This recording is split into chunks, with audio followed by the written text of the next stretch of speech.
अस्सलामुअलैकुम dear students, कैसे हैं आप सब। उम्मीद करता हूं कि आप सब खैर आफियत से होंगे। तो कल के लेक्चर तक हमने एक्सरसाइज 1.2 तक डिस्कस कर लिया था। आज हम एक्सरसाइज 1.3 जो है इसका आगाज़ करेंगे। स्टेटमेंट वाले क्वेश्चंस हैं और बच्चों जो स्टूडेंट स्टेटमेंट वाले क्वेश्चन को अच्छे तरीके से टैकल कर लेता है ना, तो उसकी मैथमेटिक्स बहुत अच्छी होती है। मैथमेटिकली क्वेश्चन तो हर कोई सोल्व कर लेता है, लेकिन असल बच्चे का स्टेटमेंट वाले क्वेश्चंस पे आगे पता चलता है। यानी कि ये अबारतों वाले कह लें या स्टेटमेंट वाले, सेंटेंसेस वाले कह लें, ये जो क्वेश्चन होते हैं ना, ये बताते हैं कि स्टूडेंट कितना को पानी पिया है, स्टूडेंट को कितना को आता है। ठीक है, तो चलिए आइए इनको हम अच्छे तरीके से समझने की कोशिश करते हैं। ठीक है, नंबर 1 क्वेश्चन है, कहता है the sum of 3 consecutive integers is 42, find the 3 integers. कहता है 3 कंसेक्यूटिव इंटीजर्स का सम लें तो वो 42 आता है। आपने इंटीजर फाइंड करने हैं वो 3। आपको पहले मैं क्वेश्चन समझाता हूँ, उसके बाद हम आगे बढ़ेंगे। ठीक है, इसमें सारा काम जो है वो क्वेश्चन समझने का होता है। ठीक है, तो सबसे पहले यहाँ पर देखिए तो कंसेक्यूटिव इंटीजर्स की बात हुई है, तो वो मैं आपको बता दूँ कंसेक्यूटिव इंटीजर्स कौन से होते हैं। ठीक है, कंसेक्यूटिव इंटीजर्स, ठीक है, यहाँ पे हेडिंग लगा लेनी चाहिए, वो बाद में मैं लगा दूंगा क्वेश्चन नंबर 1 में। ठीक है, कंसेक्यूटिव इंटीजर्स। बच्चों सबसे पहले ना हमें सेट ऑफ इंटीजर के बारे में पता होना चाहिए। तो ये होता है सेट ऑफ इंटीजर 0 +- 1 +- 2 और ये सो ऑन, इस तरह चलता जाता है। इसी सेट को ना बच्चों हम इस अंदाज से भी लिख सकते हैं कि 0 दरमियान में लिख दिया, यहाँ पे 1, यहाँ पे 2, यहाँ पे 3 और इस साइड पे -1, इस साइड पे -2, इस साइड पे -3। ठीक है, यानी कि इस सेट को ऐसे भी लिख सकते हैं। अपनी मर्ज़ी एलिमेंट्स ही बताने हैं, तो सिंपल कहने का मतलब ये है कि इसमें पॉइंट वाले नंबर्स नहीं होते। 0 1 2 3 होता है, -1 -2 -3 इस तरह के नंबर्स होते हैं। ठीक है, अगर फ़र्ज़ किया मैं कंसेक्यूटिव इंटीजर किसे कहते हैं, देखें साथ साथ वाले इंटीजर्स। जैसे अगर मैंने 0 के कंसेक्यूटिव इंटीजर देखने हैं ना, तो वो 0 1 2 भी हो सकते हैं, क्योंकि ये देखें ये साथ साथ लिखे हुए हैं ना 0 1 2, ये भी कंसेक्यूटिव इंटीजर हो सकते हैं। वो -1 0 1 भी हो सकते हैं। ठीक है, और वो -2 -1 और 0 भी हो सकते हैं। 0 के कंसेक्यूटिव इंटीजर कौन से हो सकते हैं, 0 1 2, या कह लें कि -1 0 1 और या फिर -2 -1 और 0। क्यों? क्योंकि ये 0 के साथ साथ वाले हैं। ठीक है, तो जो साथ साथ वाले इंटीजर्स होंगे उनको कंसेक्यूटिव इंटीजर्स का नाम देंगे। अगर आपसे पूछा जाए 12 13 14 क्या ये कंसेक्यूटिव इंटीजर है कि नहीं, तो है। अगर आपसे कहा जाए कि 1 7 9 क्या ये कंसेक्यूटिव इंटीजर है, तो नहीं होंगे। क्यों? क्योंकि ये साथ साथ वाले नहीं हैं। ठीक है, अच्छा कोई भी कंसेक्यूटिव इंटीजर ले ले अपनी मर्ज़ी से। जैसे मैंने ले लिया 5 6 और 7, फ़र्ज़ किया मैंने 3 कंसेक्यूटिव इंटीजर ले, कितने 3 कंसेक्यूटिव इंटीजर आ गए हैं। अब इनको अगर मैं जमा करके देखूं तो 5 + 6 + 7, तो आंसर कितना आएगा, 6 5 11 11 7 18, तो 18 आंसर आ रहा है। लेकिन आंसर 18 नहीं आना चाहिए, कितना आना चाहिए, 42 आना चाहिए। ऐसे हमने 3 कंसेक्यूटिव इंटीजर्स फाइंड करने हैं, यानी कि फाइंड द 3 इंटीजर्स। कौन से कंसेक्यूटिव इंटीजर्स ऐसे 3 फाइंड करने हैं जिनका सम, क्या सम, कि जिनको ऐड करें तो आंसर कितना आता हो, 42 आता हो। इसका 18 आया तो इसका मतलब है ये 3 तो नहीं होंगे, तो वो कौन से 3 होंगे इसको हमने फाइंड करना है। ठीक है, क्वेश्चन की समझ आ गई होगी। अब देखें फ़र्ज़ किया है, मैं कहता हूँ कि ये देखें इसको मैं लिख सकता हूँ, यानी कि ये कंसेक्यूटिव इंटीजर्स है ना, ये 5 6 और 7 कंसेक्यूटिव इंटीजर है ना, इसको मैं लिख सकता हूँ 5 + 1 और 5 + 2। हमेशा कंसेक्यूटिव इंटीजर का ये फार्मूला होता होगा +1 + 2 वाला। देखें जैसे अगर ये वाले 3 कंसेक्यूटिव इंटीजर है ना, तो इनको मैं क्या लिख सकता हूँ, सबसे छोटे वाला, फिर छोटे वाले में 1 ऐड कर दो, फिर छोटे वाले में 2 ऐड कर दो, तो ये देखिए 12 और 13 और 14 बन गया ना। बिल्कुल इसी तरह जो 0 1 2 लिखा था 0 1 2, तो सबसे छोटे वाले में 1 ऐड कर दो, सबसे छोटे वाले में 2 ऐड कर दो। अगर ये चीज़ लिखी हुई है -1 0 और 1, तो सबसे छोटे वाला, ठीक है, और फिर सबसे छोटे वाले में, ये सबसे छोटे वाला था ना, इसमें एक ऐड कर दो और फिर सबसे छोटे वाले में 2 ऐड कर दो। तो आप करके देख लें, -1 -1 -1 + 1 0 आ जाएगा, -1 + 2 + 1 आ जाएगा। ठीक है, तो कंजक्टिव इंटीजर क्या होते हैं कि ये वाला नंबर फिर इसमें एक ऐड और एक 2 ऐड, ये नंबर इसमें एक ऐड 2 ऐड, ये नंबर इसमें एक ऐड 2 ऐड, ये नंबर इसमें एक ऐड 2 ऐड। तो अगर मैं कहूँगा कि लेट कर लिया कि ए बी एनी इंटीजर, ए कोई भी एक इंटीजर है, कोई भी एक इंटीजर है, then other two conjunctive integers are, तो बाकी 2 कौन से होंगे, वो ये हो जाएंगे a+1 और a+2। ठीक है, समझ आ गई ना। जैसे एक 5 था, एक 6 था, एक 7, तो ये 5 + 1 5 + 2 हो गया। इसी तरह अगर एक a है तो दूसरे a+1 और a+2 हो जाएंगे। तो टोटल 3 कंजक्टिव इंटीजर्स क्या बन जाएंगे, तो आप लिखेंगे 3 कंजक्टिव इंटीजर्स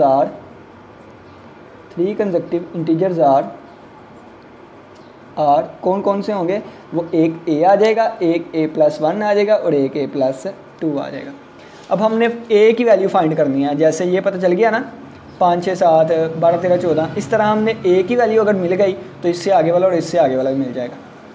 अच्छा देखें, कंडीशन क्या है कि जब इन 3 कंजक्टिव इंटीजर्स का सम करेंगे तो आंसर 42 आना चाहिए।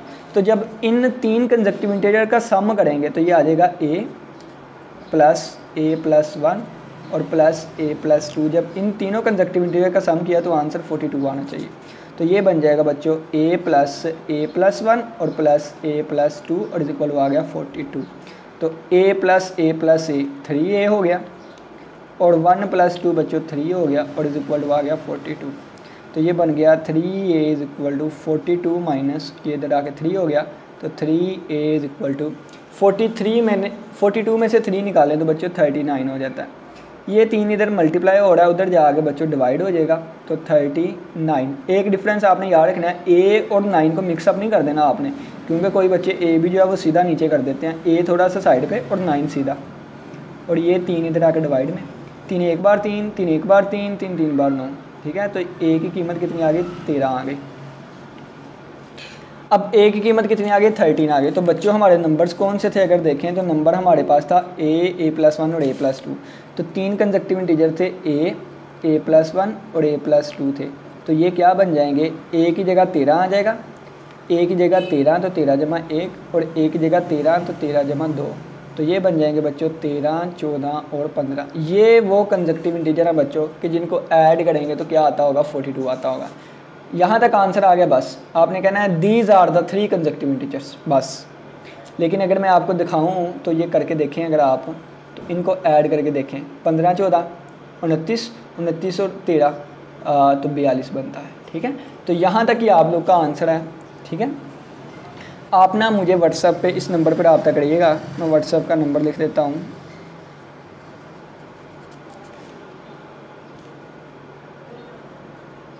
व्हाट्सएप का नंबर लिख देता हूँ,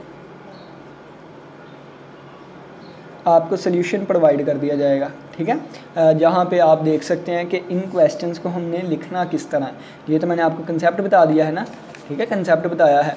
तो क्योंकि वो जी जब चीज़ समझाने पे आते हैं ना, ये देखिए जिस तरह ये चीज़ समझाई, अब ये पेपर में तो नहीं ना लिखेंगे, लेकिन ये आप लोग को बताना भी ज़रूरी था ताकि आपको मज़ीद अच्छे तरीके से समझ आ सके। ठीक हो गया, तो ये वाली चीज़ यहाँ पर आ जाती है। तो चलिए आइए अब हम नेक्स्ट क्वेश्चन पे चलते हैं। 8 मिनट में एक क्वेश्चन सोल्व हो रहा है, तो टोटल 9 क्वेश्चन है। तो अगर 10 क्वेश्चंस की बात करें तो वो 80 मिनट, यानी कि 80 मिनट 1 घंटे से बढ़ जाएगा। तो जल्दी जल्दी हम ना क्वेश्चन को कवर कर लेते हैं। ठीक है, ये पहला क्वेश्चन था। अब हम चलते हैं दूसरे क्वेश्चन पे।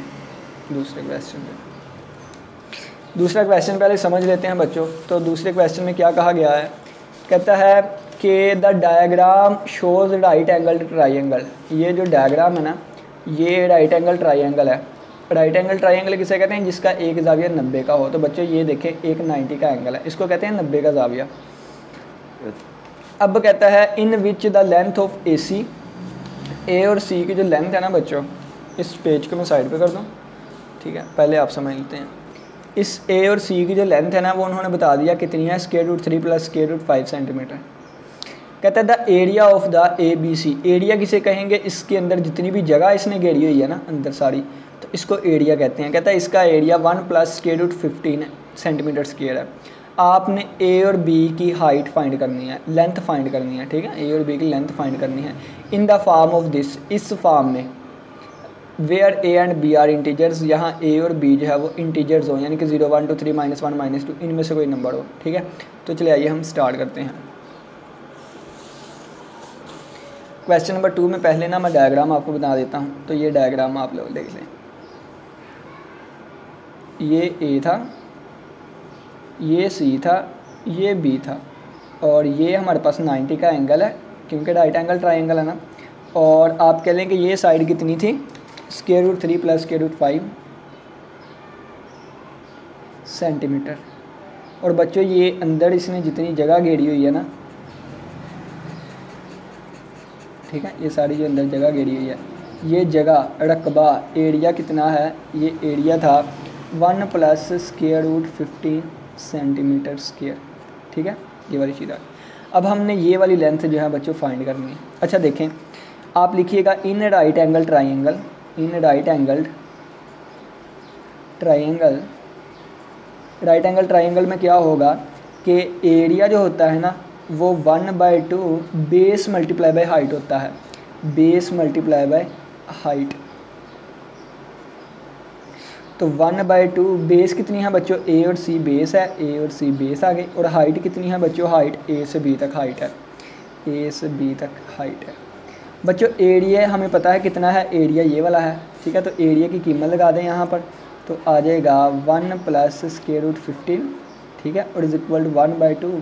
अब ए सी की वैल्यू लगा दें यहाँ पे, तो आ जाएगा square root 3 plus square root 5, ठीक है, और ये ए बी के ऊपर ये वैसे ही रहा। अब ये बच्चों देखें, ये चीज़ इधर डिवाइड हो रही है, उधर जाके क्या हो जाएगी, मल्टीप्लाई हो जाएगी, तो ये 2 उधर आके मल्टीप्लाई हो गया। अब ठीक है, और ये वाली चीज़ जो है ना देखें इसके साथ मल्टीप्लाई हो रही है, तो ये इधर आके क्या हो गया बच्चों, डिवाइड हो गया, ठीक है। तो ये आप इसको ऐसे भी लिख सकते हैं, ए बी की लेंथ, इसको इस तरफ लिख लें क्योंकि दोनों आपस में बराबर है, जिसको मर्जी जिस तरफ मर्जी लिखें। अब ये देखें कि ये आ जाएगा 2 साइड पे ही निकाल लें, ये आ गया 1 प्लस स्क्वायर रूट 15 आ गया, और बटे में आ गया square root 3 plus square root 5 आ गया। अब बटे के नीचे स्क्वायर रूट आ रहा है, ठीक। अच्छा इसको भी ना पहले आप कर लो, स्क्वायर रूट 15 जो है ना, इसको लिख सकता हूँ स्क्वायर रूट 3 5 बार 15, और ये पॉजिटिव नंबर हैं तो इनके स्क्वायर रूट अलग भी कर सकता हूँ, यानी कि स्क्वायर रूट 15 का मैं लिख सकता हूँ इस तरह भी, ठीक है। तो मैं इसको लिख देता हूँ स्क्वायर रूट 3 अलग कर देता हूँ और स्क्वायर रूट 5 अलग कर देता हूँ, ठीक है। ये स्क्वायर रूट 3 है और ये स्क्वायर रूट 5 है। अब ये देखें, अब आपको पता था कि बटे के नीचे अगर इस तरह की चीज़ आती हो ना तो ये साइन चेंज करके मल्टीप्लाई डिवाइड कर देते होते हैं, ठीक है, इस तरह कर देंगे हम। तो ये देखें हम, ये 2 साइड पर आ गया, और ये आ जाएगा 1 plus square root 3 square root 5, ये मल्टीप्लाई हो जाएगा इससे square root 3 minus square root 5, और ये इससे मल्टीप्लाई होगा। और आप लोग को पता है कि a प्लस बी और a माइनस बी है, तो ये a का स्क्वायर बन जाएगा माइनस b का स्क्वायर बन जाएगा। इन चीज़ों की मैं मज़ीद वजाहत इसलिए नहीं कर रहा क्योंकि ये आपने दूसरी एक्सरसाइज में डिटेल से चीज़ें की हुई हैं। अब यहाँ पर देखें कि ये आ जाएगा हमारे पास 2 आ गया साइड पे, ये 1 पहले इससे मल्टीप्लाई होगा, तो 1 जब इससे मल्टीप्लाई होगा square root 3 as it is आ जाएगा, 1 जब इससे मल्टीप्लाई होगा square root 5 as it is आ जाएगा, ये प्लस प्लस आ गया। अब ये वाली चीज़ जो है ना ये पहले इससे मल्टीप्लाई होगी, तो जब स्क्वायर रूट 3 से मल्टीप्लाई होगा तो इसका स्क्वायर बन जाएगा और 60 स्क्वायर रूट 5 है, और ये प्लस माइनस माइनस है। बच्चों जब देखें कि जब ये चीज़ ना इससे मल्टीप्लाई होगी तो स्क्वायर रूट 3 वैसे ही आ गया, और ये स्क्वायर रूट 5 और स्क्वायर रूट 5 तो स्क्वायर रूट 5 का स्क्वायर बन जाएगा, और बटे में क्या आ जाएगा, ये बड़ी ब्रैकेट भी आप लोगों ने यहाँ में बंद करनी है इस तरह करके, ठीक है, क्योंकि ये वाली है ना, ये स्क्वायर रूट से ख़त्म हो गया 3, और माइनस ये स्क्वायर रूट से ख़त्म हो गया आ गया 2 5, ठीक है 5। अब नेक्स्ट देखें यहाँ पर कि ये देखें, ये आ जाएगा 2 और ये आ जाएगा square root 3 minus square root 5। अब ये स्क्वायर रूट से कट गया तो बच्चों कितना आ गया, 3 बच गया यहाँ पे प्लस 3, और ये स्क्वायर रूट 5 है, और ये स्क्वायर रूट से कट गया, और ये 5 है तो माइनस 5, और ये स्क्वायर रूट 3 आ गया। और बच्चों ये बटे के नीचे कितना आ गया, 3 माइनस 5 माइनस 2 होता है बच्चों, तो ये 2 से कैंसिल आउट हुआ, और ये वाला माइनस स्टार्टिंग पे आ जाएगा, ठीक है। तो ये बन जाएगा हमारे पास माइनस मैं लिख देता हूँ पहले, square root 3 minus square root 5 है और प्लस 3 स्क्वायर रूट 5 है और माइनस 5 स्क्वायर रूट 3 है। चलें जी, ये है क्वेश्चन, ठीक है। अब ये देखें, ये 3 स्क्वायर रूट 5 है और ये 3 स्क्वायर रूट 5 है और ये -1 है, -1, तो 3 में से 1 गया, 2 आ गया, तो यहाँ पे हमने लिख दिया 2 स्क्वायर रूट 5। अब बच्चों ये देखें, ये +1 है और ये -5 स्क्वायर रूट 3 है, तो ये -4 स्क्वायर रूट 3 आ जाएगा, ठीक है। 1 -5 करें ना तो वो -4 आता है, ठीक है। अब ये देखें, माइनस अंदर मल्टीप्लाई किया तो -2 स्क्वायर रूट 5 आ गया और माइनस +4 स्क्वायर रूट 3 बन गया। तो पहले ये लिख लेते हैं, बाद में ये, तो 4 स्क्वायर रूट 3 और ये आ जाएगा -2 square root 5, that is our required answer. और अगर आप देखें तो हमारा आंसर इस फॉर्म में है, इस फॉर्म में, ठीक है, a square root 3 plus b square root 5, यानी कि हमारा आंसर इस फॉर्म में है, a स्क्वायर रूट 3 और प्लस b स्क्वायर रूट 5 की फॉर्म में। क्योंकि हम इसको ऐसे लिख सकते हैं ना, 4 स्क्वायर रूट 3 और प्लस बाहर लिख के -2 स्क्वायर रूट 5 लिख दें, तो a की वैल्यू 4 आ जाएगी, b की वैल्यू -2 आ जाएगी। हमारा आंसर ये है, ये वाला जो कि इस फॉर्म में लिखा हुआ है, ठीक है, that is our required answer. तो यहाँ पे ये आंसर ख़त्म हो गया, ये चीज़ आपको वैसे ही बताई है। तो हमारे पास देखें 2 क्वेश्चन जो है वो कंप्लीट हो गए हैं। अब हम नेक्स्ट जाते हैं, नेक्स्ट क्वेश्चन पे। नेक्स्ट क्वेश्चन देखिए, क्वेश्चन नंबर 3 है, कहता है आ रेक्टेंगल है sides of length this and this, express the area of the rectangle in the form of this where a and b are integers. पहले हम questions को समझ लेंगे और फिर हम इस पर आगे बढ़ेंगे, ठीक है। ये तो मैं कहता हूँ कि क्वेश्चन आप खुद करें, क्योंकि मैं आपको क्वेश्चन समझा दूँगा, आगे आप खुद भी कर ही सकते हैं, ठीक है। क्वेश्चन नंबर 3 है, ठीक है, क्वेश्चन नंबर 3। बच्चों ये देखें, क्वेश्चन बहुत ही आसान, सिंपल, सादा सा है। अगर मैं आपसे कहूँ कि ये हमारे पास ना एक रेक्टेंगल है, ये वाली,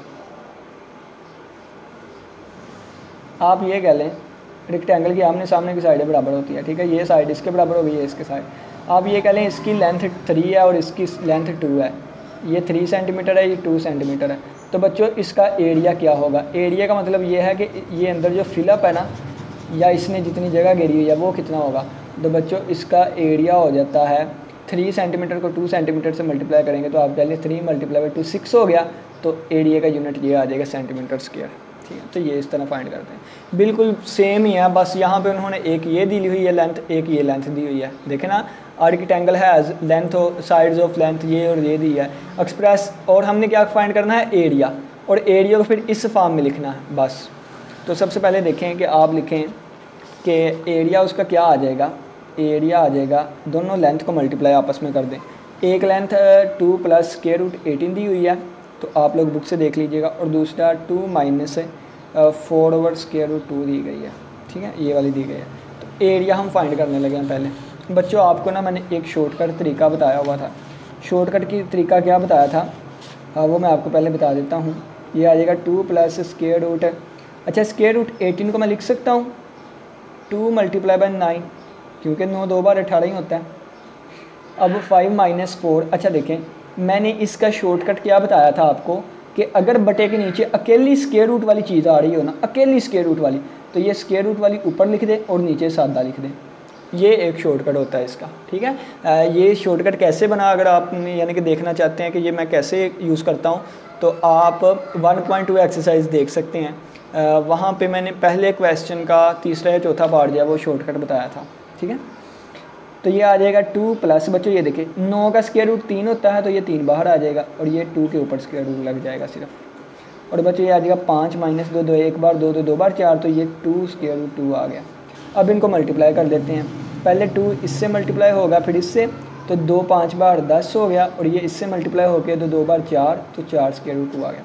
अब इसकी बारी, पहले इससे मल्टीप्लाई फिर इससे, तो 3 5 बार 15, तो प्लस 15 और ये 7 आ गया स्क्वायर रूट 2।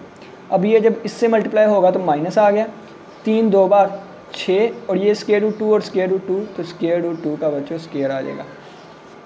तो ये हमारे पास बन गया 10।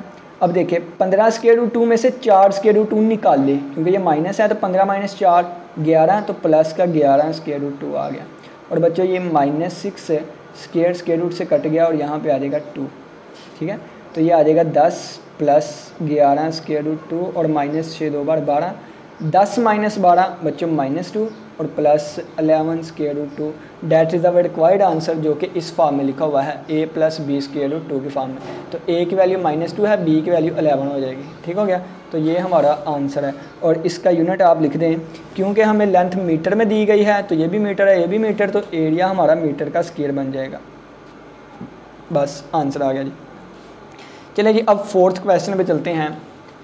फोर्थ क्वेश्चन पहले मैं आप लोग को समझा देता हूँ। तो फोर्थ क्वेश्चन कहता है find two numbers whose sum is 68 and difference is 22। ठीक है जी, तो क्वेश्चन हमने पढ़ लिया है, समझ लेते हैं इसको भी। पहले ना मैं यहाँ पे हेडिंग दे दूँ। कहता है कि find two numbers, find two numbers, आप लोगों ने 2 नंबर्स फाइंड करने हैं। हुज सम इज़ 68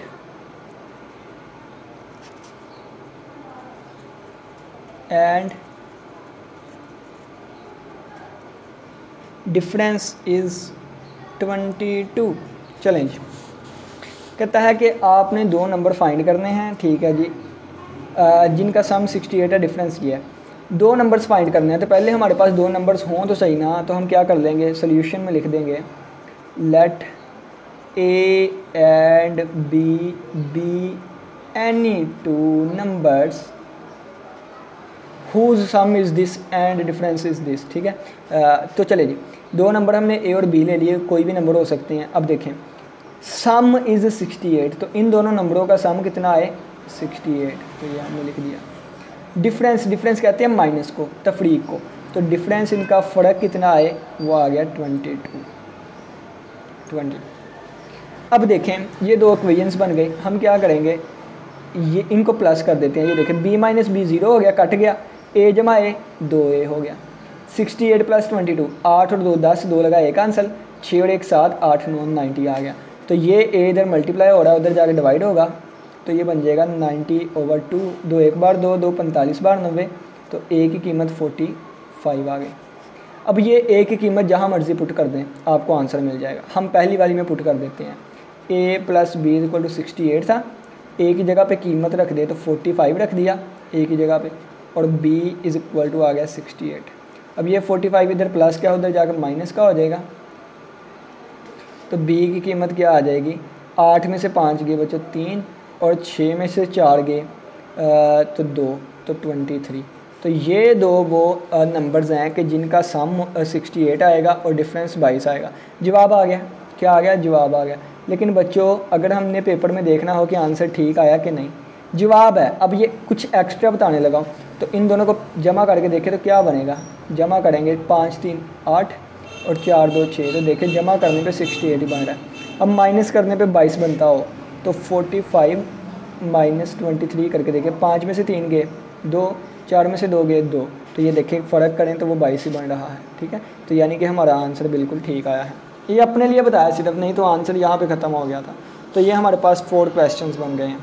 अब चलते हैं बच्चों नेक्स्ट क्वेश्चन नंबर 5 पे।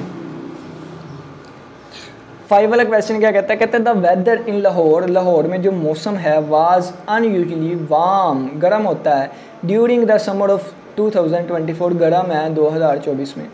The TV news reported temperature as high as 48 degree Celsius. TV वाले न्यूज़ वाले आपको बताते हैं कि टेम्परेचर ज़्यादा से ज़्यादा 48 डिग्री सेल्सियस तक जा सकता है। आप लोगों ने यूजिंग द फार्मूला, इस फार्मूला का यूज़ करते हुए टेम्परेचर को फाइंड करना है फ़ारेनहाइट स्केल में। ये डिग्री सेल्सियस में है, आपने फ़ारेनहाइट में फाइंड करना है। बच्चों तीन स्केल में हम टेम्परेचर को फाइंड कर सकते हैं। एक होता है डिग्री सेल्सियस, एक होता है फ़ारेनहाइट और एक होता है केल्विन। इसके पीछे बुक में डायग्राम भी आप लोग की बनी होगी, ये नज़र आ रहा था ना आपको बुक में पीछे, ये देखें ना डायग्राम भी बनी हुई है। 3 स्केल होते हैं, एक होता है केल्विन का, एक होता है सेल्सियस का और एक होता है फ़ारेनहाइट का। तो ये फार्मूलाज होते हैं इनके के एक में से दूसरे में कन्वर्ट करना हो तो कैसे करेंगे। ठीक है, तो अब क्वेश्चन देख लेते हैं। क्वेश्चन ये था कि 48 डिग्री सेल्सियस दर्जा हरारत हो सकता है, तो इसको फ़ारेनहाइट स्केल में करना है। तो सिर्फ ये कीमत यहाँ पे पुट कर देनी है, जवाब आ जाएगा। देखिए मैं आपको करके दिखाता हूँ। क्वेश्चन नंबर 6 है, बहुत आसान है, इतनी भी जगह पे भी हो जाएगा। क्वेश्चन नंबर 6 है, तो 48 डिग्री सेल्सियस हमें दिया गया है, इसको केल्विन में फ़ारेनहाइट में करना है, डिग्री फ़ारेनहाइट में कितना बनेगा। तो इसका जो फार्मूला होता है, 1 मिनट मार्कर जो है वो नीचे गिर गई है, और आपको पता है कि जब रैंडमली कोई चीज़ नीचे गिरती है तो मुश्किल से मिलती है, लेकिन मुझे मिल गई है, ठीक है। अब देखें, डिग्री फ़ारेनहाइट का फार्मूला कितना है, 9/5 है ना, तो 9/5 डिग्री सेल्सियस और प्लस 32, ये वाला फार्मूला होता है। तो आप क्या लिखें, आप लिखें 9/5, ये डिग्री सेल्सियस की जगह पे आ जाएगा 48 और प्लस आ जाएगा 32। इसको आप कैलकुलेटर पे सोल्व कर लें। तो कैलकुलेटर पे मैं सोल्व करने लगा हूँ। देखें, सबसे पहले आपने क्या करना है, 9/5 कर लेना है। तो 1/8 आ गया, तो 1/8 यहाँ पर लिख दें। फिर आप इसको मल्टीप्लाई करेंगे 48 के साथ, मल्टीप्लाई बाय 48, 86.4 और प्लस कर देंगे 32, तो ये कितना हो जाएगा, ये 6 और 2 8, 8 3 11, 128 या 4 आ जाएगा, और ये डिग्री फ़ारेनहाइट में आ जाएगा, ठीक है। ये जी हमारे पास टेम्परेचर आ गया, ठीक है। टेम्परेचर आप इस तरह लिखेंगे, इस तरह रहने दें, आप इस तरह लिख लें कि टेम्परेचर आ गया हमारे पास 118.4 और ये डिग्री फ़ारेनहाइट, इस तरह लिख लें, ज़्यादा बेस्ट रहेगा, ठीक है। तो चलिए जी नेक्स्ट क्वेश्चन हम देख लेते हैं। अब ये नेक्स्ट क्वेश्चन आ गया जी हमारे सामने, कहता है the sum of the ages of father and son is 72 years. बाप और बेटे की उम्र को अगर जमा करेंगे, सम करेंगे, sum of the ages of the father and the son, बाप और बेटे की उम्र को अगर जमा करेंगे तो वो 72 ईयर्स बनता है। फोकस पकड़ कैमरा, ठीक है जी। कहता है 6 ईयर्स अगो, जिस उम्र को जमा कर रहे हैं तो 72 बनता है, उससे 6 साल पहले। देखें ना कि ऐसा तो पॉसिबल नहीं कि 0 को जमा करे 72 आए, कोई ना कोई उम्र होगी ना। जैसे आप कह लें कि आप जो है वो कोई 19 साल के लगा लें, आप 19 साल के और आपके पापा जो है वो 31 ईयर्स के हैं, तो प्लस करें कितना बनता है, 50 साल बन गए ना, कितने 50 साल बन गए। बिल्कुल इसी तरह ये बाप और बेटे की उम्र है, कोई उनको जमा करें तो 72 बन रहा है। अब जैसे आप 19 साल के थे, आपके पापा 31 ईयर्स के हैं, तो 19 साल के हैं और हाँ 31 ईयर्स के हैं। ओ ये पॉसिबल भी है कि नहीं, मैं पहले देख लूँ। और 31 और 19 का फ़र्क कितना बन जाता है, 12 का फ़र्क बन जाता है, और 12 साल की उम्र में शादी। और नहीं आपकी उम्र कम कर लेता हूँ, पापा की उम्र बढ़ा देते हैं। फ़र्ज़ किया कि आप 19 साल के हैं और आपके पापा जो है ना वो 41 साल के हैं, ठीक है, इतना कर लेते हैं। आप 19 साल के हैं, मैं यहाँ पे ना ये चीज़ आपको समझा देता हूँ, ठीक है। पहले ना कंसेप्ट समझ लें आप। फ़र्ज़ किया है कि आप 19 साल के हैं और आपके पापा 41 ईयर के हैं, तो दोनों को ऐड करें तो कितना बनता है, दोनों को ऐड करें तो बनता है ना 60 ईयर, 9 1 10 हाँ 60 ईयर बनता है। बिल्कुल इसी तरह कहता है बाप और बेटे की उम्र है तो वो 72 बन रहा है किसी तरीके से। कहता है 6 साल पहले, तो यहाँ से 6 साल पहले क्या हो जाएगा, यहाँ से 6 साल पहले का मतलब है कि इसकी उम्र कितनी हो जाएगी, आपकी उम्र हो जाएगी आज से 6 साल पहले 13, और आपके पापा की आज से 6 साल पहले उम्र कितनी बन जाएगी, तो वो बनती होगी 41 में से आप 6 निकाल देना तो बन जाएगी 35, ठीक है। ये यानी कि आज से 6 साल पहले की बात होगी। फिर आज से 6 साल पहले फिर आप 13 साल के होंगे, आपके पापा 35 साल के होंगे। बिल्कुल ये लिखा हुआ है, कहता है 6 ईयर्स अगो कि बाप की जितनी उम्र है ना वो दुगना है अपने बेटे की उम्र से, यानी कि बेटे की उम्र को 2 से मल्टीप्लाई करें तो वो बाप की उम्र बन जाएगी।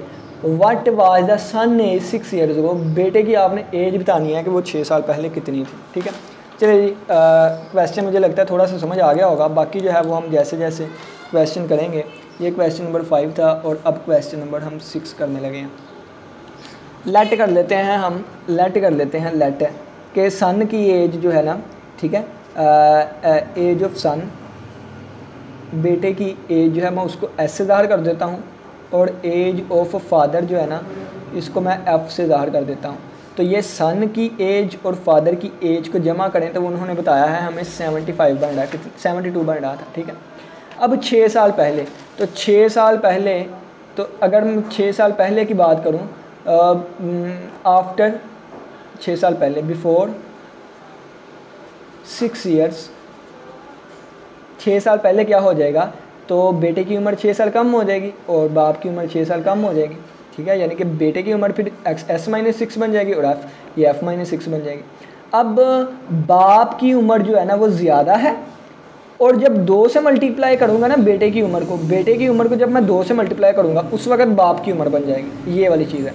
अब इसको और इसको यूज़ करते हुए हमने बेटे की उम्र भी बता सकते हैं, बाप की उम्र भी बता सकते हैं। देखिएगा मैं आपको बताता हूँ। ये बन गया f-6 इक्वल टू 2 को अंदर मल्टीप्लाई करा दें, 2s, यहाँ तक क्वेश्चन कंप्लीट हो गया, मैथमेटिकली फॉर्म में आ गया। ठीक है, तो 2s-6 2 बार 12 हो गया बच्चों। अब क्या करेंगे हम, देखें कि ये इधर आके माइनस कर दें या ये उधर जाकर माइनस कर दें। ये -6 है, 12 इधर जाके प्लस का 12 हो गया और ये बन गया 2s और ये f इधर आकर -f हो गया।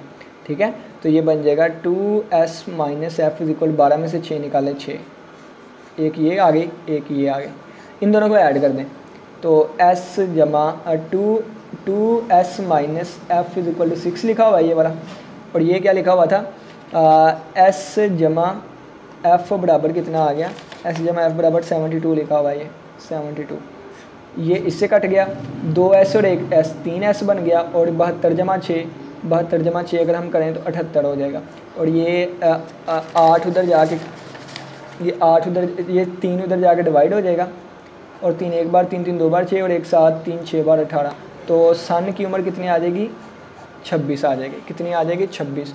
तो बेटे की उम्र 26 आ गई। अब बेटे की उम्र आप पुट करके या इसमें पुट कर दें या इसमें पुट कर दें, बेटे की उम्र से आप बाप की उम्र भी निकाल सकते हैं।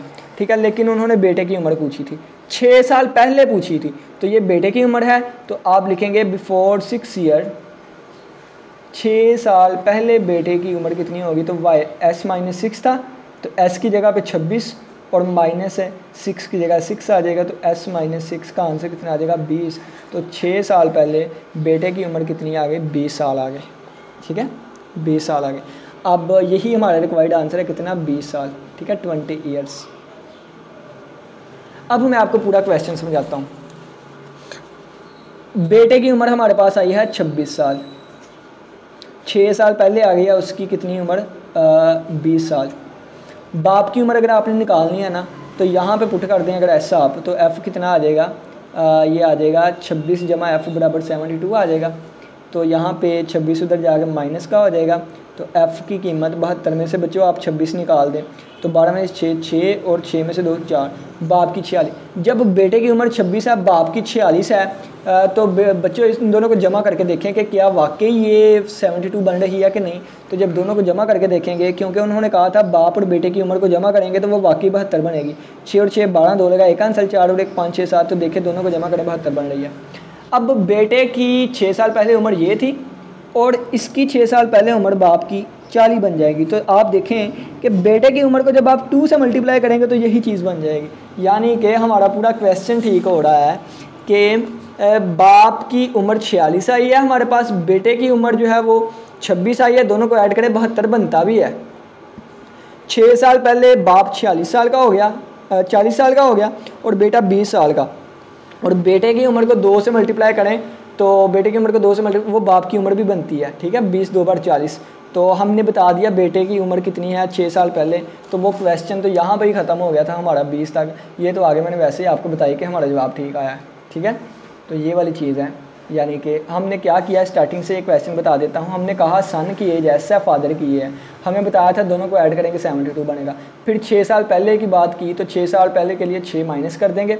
6 साल पहले फादर की उम्र ये आ गई और बेटे की उम्र को 2 से मल्टीप्लाई करूँगा तो ये फादर की उम्र के बराबर आ जाएगा ना। फिर इसको हल करके ये बन गए, इन दोनों को ऐड किया, ऐड करने पर हमारे पास सन की उम्र आ गई, लेकिन 6 साल पहले चाहिए थी तो 6 माइनस कर दिया तो वो 20 साल आ गए। ठीक है, चलें जी अब नेक्स्ट क्वेश्चन पे चलते हैं। नेक्स्ट क्वेश्चन देखें तो नेक्स्ट क्वेश्चन कहते हैं कि Mirha bought a tie for RS 1500 and sold for RS 1520, what was her profit percentage. कहते हैं कि मिर्हा ने ना एक खिलौना 1500 का ख़रीदा और 1520 का बेच दिया, तो उसका प्रॉफिट कितना हुआ, लेकिन उसकी परसेंटेज आपने बतानी है। तो ये मैं डायरेक्ट ही करने लगा हूँ। देखें क्वेश्चन नंबर 7 जो है वो डायरेक्ट ही करने लगा। उसने ख़रीदा कितने का था, उसने ख़रीदे को क्या कहते थे, कॉस्ट प्राइस, हाँ कॉस्ट प्राइस। उसने ख़रीदा कितने का था, 1500 का ख़रीदा था बच्चों, 1500 का। उसने सेल कितने का कर दिया, सेल प्राइस या सेल प्राइस, तो वो उसने सेल 1520 का कर दिया बच्चों। प्रॉफिट कितने का हो जाएगा, प्रॉफिट आप लिख दें कि cost price sale price minus cost price. मैं आपको बताता हूँ, 1500 की चीज़ लेके आया आप, 1520 की बेच दी, तो मुनाफा कितना हुआ, 20।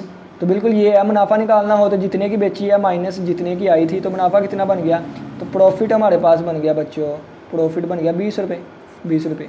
अब हमने प्रॉफिट नहीं निकालना, प्रॉफिट का परसेंटेज निकालना है कि ये प्रॉफिट कितने परसेंट हुआ, तो निकाल लेते हैं। देखें परसेंटेज किसकी, प्रॉफिट की, ठीक है। 20 रुपये उसने कमाए, 20 रुपये उसने कमाए, कितने में से कमाए थे उसने कमाए थे 1500 में से, उसने कमाए थे 1500 में से। अब इसको मल्टीप्लाई कर देंगे 100 से और साथ परसेंटेज लगा देंगे, तो ये आंसर आ जाएगा। ये 2 0 2 0 से कट गए, 2 0 2 0 से कट गए, बाकी बचा 20/15। तो 20/15 आप कैलकुलेटर पर करके देख ले कितना आता है, तो 20 तक़सीम में 15 अगर मैं करूँ तो ये आता है 20/15 1.3333, तो इतने परसेंट उसने कमाया, ठीक है। यानी कि ये आ जाएगा 20/15 यानी कि 1.333, तो ये इतने परसेंट उसने मुनाफा कमाया है, सिर्फ 1%, ठीक। चलें जी, अब नेक्स्ट नज़र आ रहा था ना आपको, हाँ। अब नेक्स्ट देखें, 8वां क्वेश्चन कहता है the annual income of Tayyab is this. Tayyab की साल की कमाई ये है, तैयब की साल की कमाई ये है। तो मैं क्वेश्चन नंबर 8 लिखने लगा हूँ बच्चों, ठीक है। साथ साथ पढ़ता भी हूँ, साथ साथ में लिखता जाऊँगा, तो ये ना मैं आप लोग को यहाँ पे करवा देता हूँ, बल्कि ये मैं इस तरफ रख लेता हूँ और ये मैं इस तरफ रख लेता हूँ, ठीक है। बल्कि ये पढ़ लेते हैं पहले। तैयब की एनुअल एक साल की कमाई कितनी है, इनकम कितनी है, 9,60,000, ठीक है। एनुअल इनकम लिख लेते हैं यहाँ पे, एनुअल लिख लें या प्रिंसिपल इनकम लिख लें, एनुअल इनकम 9,60,000 रुपीज़। अब कहता है वाइल द एग्जेम्प्टेड अमाउंट, ये है एग्जेम्प्टेड अमाउंट क्या होती है मैं आपको बताता हूँ। आप लिखें एग्जेम्प्टेड, एग्जेम्प्टेड स्पेलिंग क्या है, पहले पी नहीं था ना, हाँ पहले पी नहीं था ना, यानी कि एग्जेम्प्टेड अमाउंट, अमाउंट कितनी है, 1,30,000 थी, 1,30,000 थी। अब ये किसे कहते हैं ये मैं आपको बता देता हूँ। नेक्स्ट अगर देखें, अगर हाउ मच टैक्स वुड है, वो कितना टैक्स पे करेगा इस रेट पर, तो टैक्स रेट आप लिख लें कितना है, टैक्स रेट आप देख लें कितना है, टैक्स रेट है 0.75%, ये लिखा हो। तो कितना टैक्स वो पे करेगा, टैक्स हमने फाइंड करना है, टैक्स की जो अमाउंट है ना वो फाइंड करनी है। देखें सोल्यूशन स्टार्ट करने लगे हम। टोटल इनकम ये है, टोटल इनकम ये है, ठीक है। तो टोटल इनकम 9,60,000 है। टैक्स जो है वो इस पे नहीं लगेगा, ये जो एग्जेम्प्टेड अमाउंट होती है ना, ये उसको कहते हैं जिस पे टैक्स नहीं लगेगा, ठीक है, जिस पे टैक्स नहीं लगेगा। एग्जेम्प्टेड अमाउंट किसे कहते हैं, जिस पर टैक्स नहीं लगता होता, ठीक है। जैसे फ़र्ज़ किया मैं आपको कहूँ कि आप मेरे पास ना आप कोई टीचर कहे, कोई भी टीचर कहे कि आप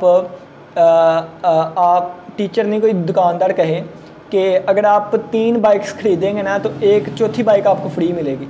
अब ये जो चौथी बाइक है ना वो फ्री मिल रही है, तो उसकी कीमत उसमें ऐड नहीं होगी, ठीक है।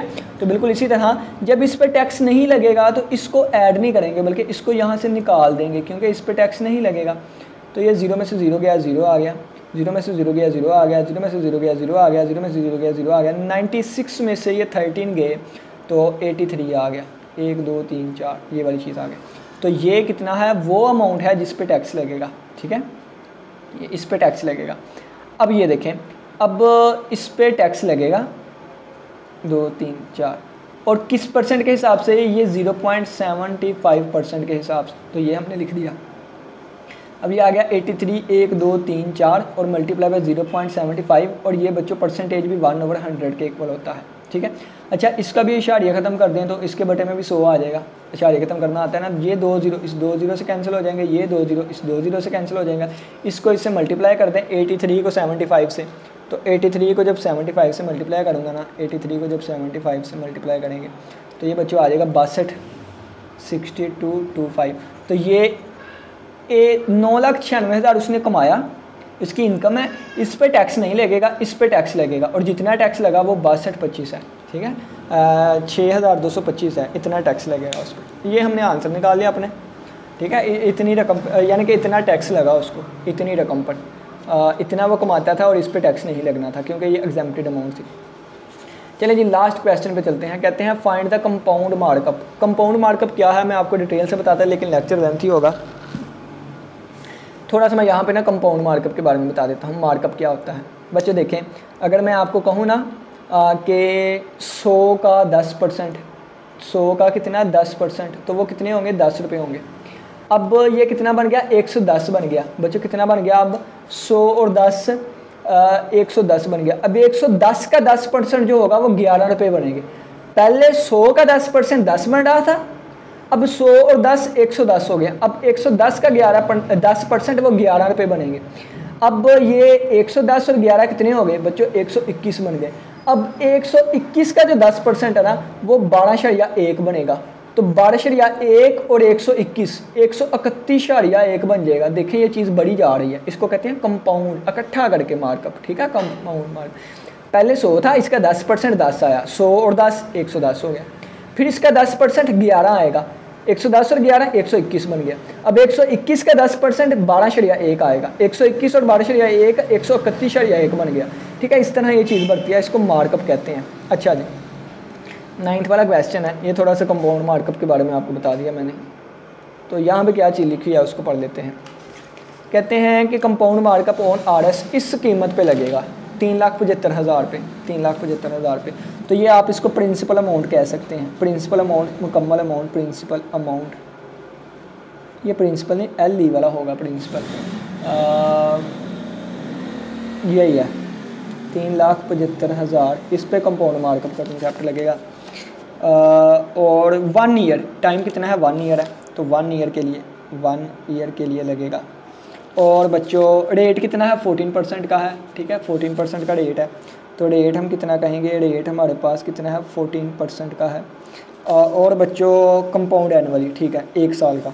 चले जी देखें इसका सोल्यूशन आप लोग कैसे स्टार्ट करेंगे। सोल्यूशन आप स्टार्ट करेंगे कि पहले ना देखें, जैसे मैंने आपको कहा था ना, क्या कहा था आपको, मैंने आपको बच्चों क्या कहा था, बिल्कुल यही कंसेप्ट लगेगा। जैसे देखें ये 100 का 10% और फिर ये इसमें ऐड हो जाता है, 110 बन जाता है, 110 का फिर 10% ये फिर इसमें ऐड हो जाएगा, तो ये बनेगा इसका 10% ये, और फिर ये इसमें ऐड हो जाएगा। बिल्कुल इसी तरह जब इसका हम रेट फाइंड करेंगे ना, तो वो बाद में उसमें ऐड हो जाएगा। क्या हो जाएगा, ऐड हो जाएगा, ठीक है। तो ये मैं चीज़ आपको करके दिखाता हूँ। तो 3,75,000 का ये आप निकाल लेंगे 14%, तो 3,75,000 का 14% क्या बन जाएगा, 3,75,000 का मल्टीप्लाई कर देंगे 14% से, और परसेंट आपको पता है बटे में क्या आ जाएगा, 100 आ जाएगा। तो मैं परसेंटेज रिमूव करके 1/100 लिखने लगा हूँ। ये 2 0 इस 2 0 से कैंसिल हो जाएंगे। 3,75,000 जब 14 से मल्टीप्लाई होगा ना, तो मैं करके देखता हूँ, और 3,75,000 नहीं 3,750, क्योंकि 2 0 तो कट गए ना, मल्टीप्लाई बाय 14 अगर मैं करूँगा तो कितना आ जाएगा, 5,25,000 आ जाएगा। कितना आ गया हमारे पास है, 5,25,000, इतना ही आता है, 1 मिनट। 3,75,000 का हमने 14% लेना है, 14%, 5,25,000 आ गया, ठीक है। तो 5,25,000 आ गया, 5,25,000, 1 2 और 3, 25,000 आ गया। अब ये वाली कीमत जो है ना वो पीछे वाली कीमत में ऐड हो जाएगी। जैसे देखें ना कि इसका हमारे पास क्या निकला था, इसका ये है, इसका 10% ये आया था, फिर इन दोनों को ऐड करके 110 बना लिया था। तो इसका 14% ये आ गया है, अब ये ऐड हो जाएगा इसमें।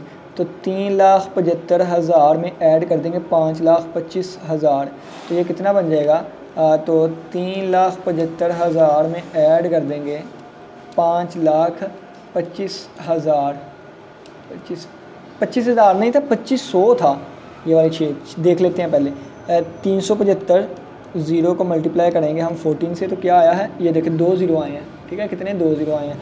तो यहाँ पे 2 ज़ीरो आएंगे, ये आया है 52,500, ठीक है 52,500 आया। और इसमें ऐड करेंगे किसको, 3,75,000 प्लस करेंगे 3,75,000 को, तो ये आ जाएगा 4,27,500, तो आ जाएगा 4,27,500।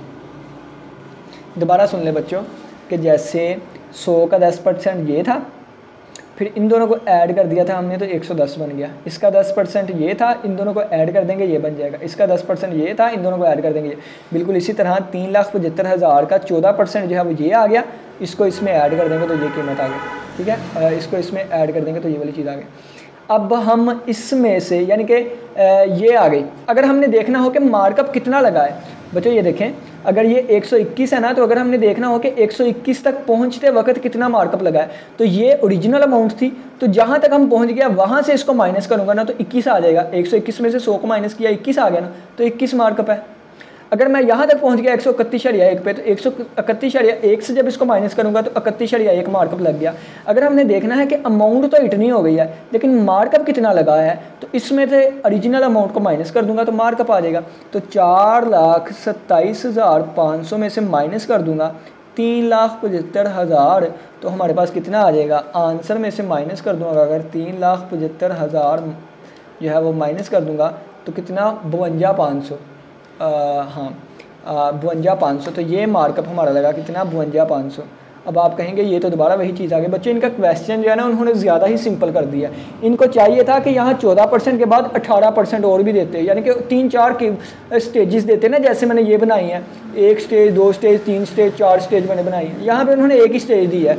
उन्होंने सिंपल सा सवाल पूछ लिया है, देखें 100 का 10% 110 हो गया है, तो कितना कमाया, 110 में से 100 माइनस कर दे 10 कमाया। बिल्कुल इसी तरह 3,75,000 का 14% ये आ गया है, ठीक है 3 लाख ये वाला आ गया है, तो ये ऐड हो जाएगा इसमें, ये इसमें ऐड हो जाएगा ना, जैसे 100 ये 10 कर देते हैं, और जो अमाउंट आ गई उसमें से ओरिजिनल माइनस कर दिया तो ये इतना मार्कअप लगा है, ठीक हो गया। तो ये सिंपल चीज़ थी, यानी कि सिंपल क्वेश्चन ऐसे ही है। जैसे बच्चों देखो कि हमारे पास 100 कीमत थी, इसका 10% हमने निकाला तो वो 10 ही आ गया, इन दोनों को जमा करके 110 बन गया। 110 में से 100 निकालूंगा दोबारा 10 आ जाएगा, ठीक है। इसमें फ़र्क कब पड़ता है, जब ज़्यादा स्टेजेस बन जाए ना, तो ये ज़्यादा स्टेजेस मैंने आपको बता दी हैं, लेकिन इसमें एक ही स्टेज थी इसलिए सिंपल सा लग रहा है कि 100 जमा 10 110, 110 में से 100 माइनस किया दोबारा 10 आ गया। बिल्कुल इसी तरह 3,75,000 का ये आया, इसको जमा किया तो ये आ गया, इसमें से दोबारा ओरिजिनल अमाउंट माइनस करूँगा तो दोबारा 52,500 आ जाएगा, ये मार्कअप बना। उम्मीद करता हूँ बच्चों आज के लेक्चर की समझ आई होगी, जिसमें हमने एक्सरसाइज 1.3 जो है इसको डिस्कस करने की कोशिश की है। किसी बच्चे का कोई भी क्वेश्चन हो लाजमी पूछिएगा। स्टेटमेंट वाले क्वेश्चन थे, मैंने मैक्सिमम हद तक समझाने की कोशिश की। इसी के साथ इजाज़त दे, अपना बहुत सा ख्याल रखिएगा। इंशाल्लाह फिर मुलाकात होगी नेक्स्ट लेक्चर के साथ, तब तक के लिए इजाज़त दे। अल्लाह हाफिज़, अल्लाह निगहबान।